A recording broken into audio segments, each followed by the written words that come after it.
Muito bom dia, meus irmãos e irmãs. Estamos em nossa mensagem dominical pela manhã, nossa campanha de crescimento espiritual chamada Servos.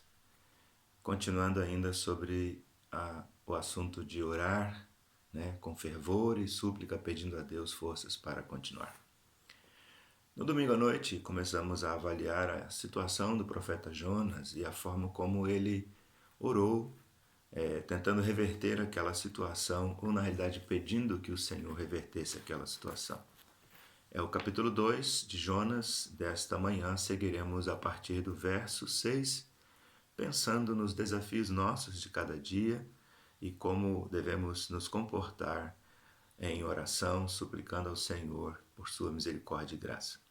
No verso 6 nós aprendemos que o servo do Senhor deve orar e assim reconhecer o milagre e o livramento.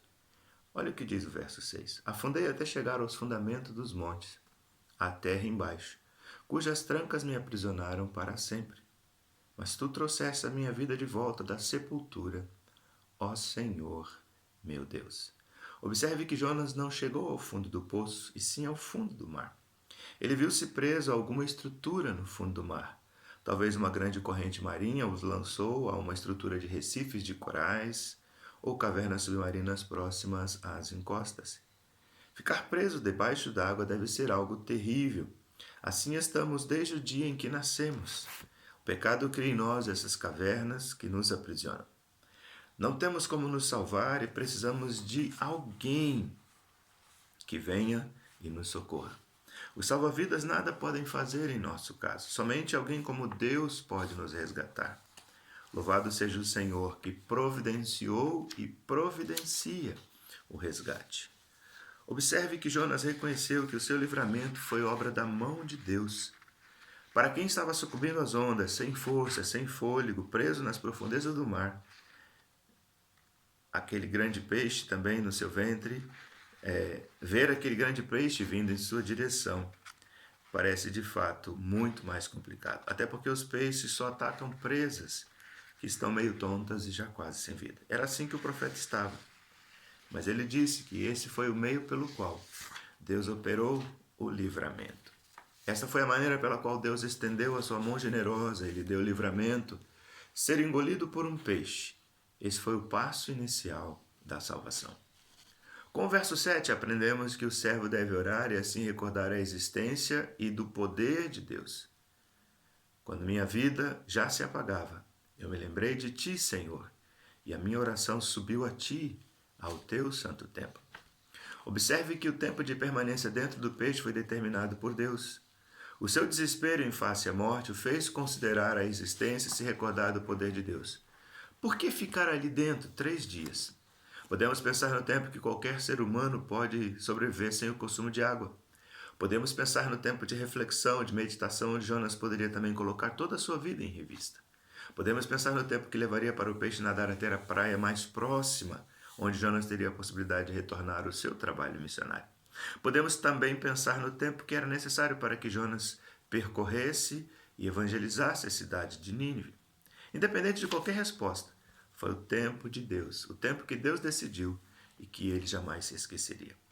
Observe que o tempo de permanência dentro do peixe foi oportuno e pedagógico.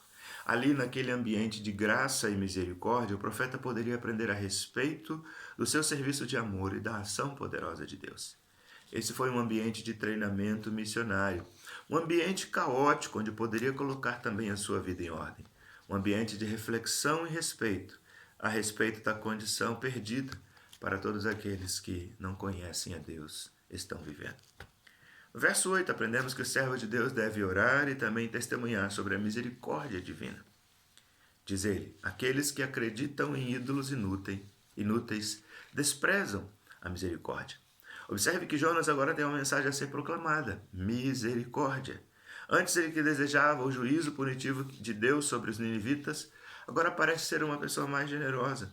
Ele está correto em dizer que os idólatras e os desobedientes se afastam da fonte de misericórdia, que é o próprio Senhor. Como servos de Deus, não temos direito de decidir quem vai ou não ouvir a pregação do Evangelho. Antes, devemos orar e testemunhar a todos sem discriminação. Assim como Jonas, nesta manhã, todos nós temos a oportunidade de rever os nossos pontos de vista sobre o serviço. No verso 9, aprendemos que o servo de Deus deve orar e cumprir os votos que porventura tenha feito ao Senhor. Mas eu, com um cântico de gratidão, oferecerei sacrifício a ti. O que prometi cumprirei totalmente. A salvação vem do Senhor. Observe, meu irmão, que Jonas assume o compromisso de oferecer sacrifícios ao Senhor.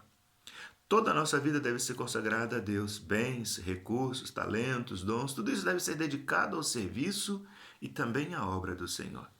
Quando desobedecemos, pagamos um alto preço. E o Senhor nos ensina que obedecer é melhor do que sacrificar.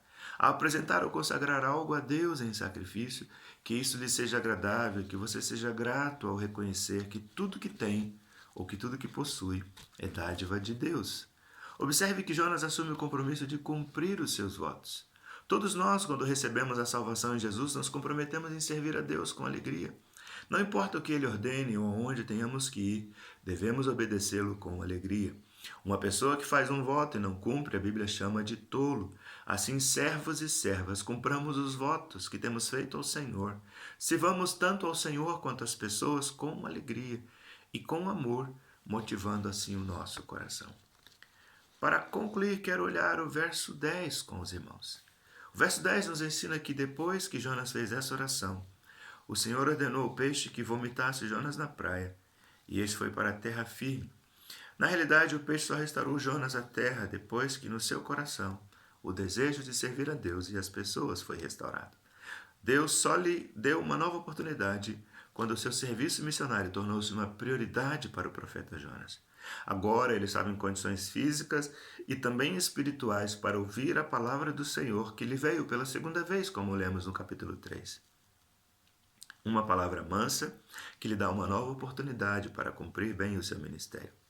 Aprendemos que Jonas foi perdoado da desobediência e revela sua submissão ao Senhor. Há alguns desafios que aprendemos com o livro do profeta Jonas. O primeiro é o desafio da obediência. Aquilo que gostamos de fazer é fácil. Aquilo que não gostamos é complicado.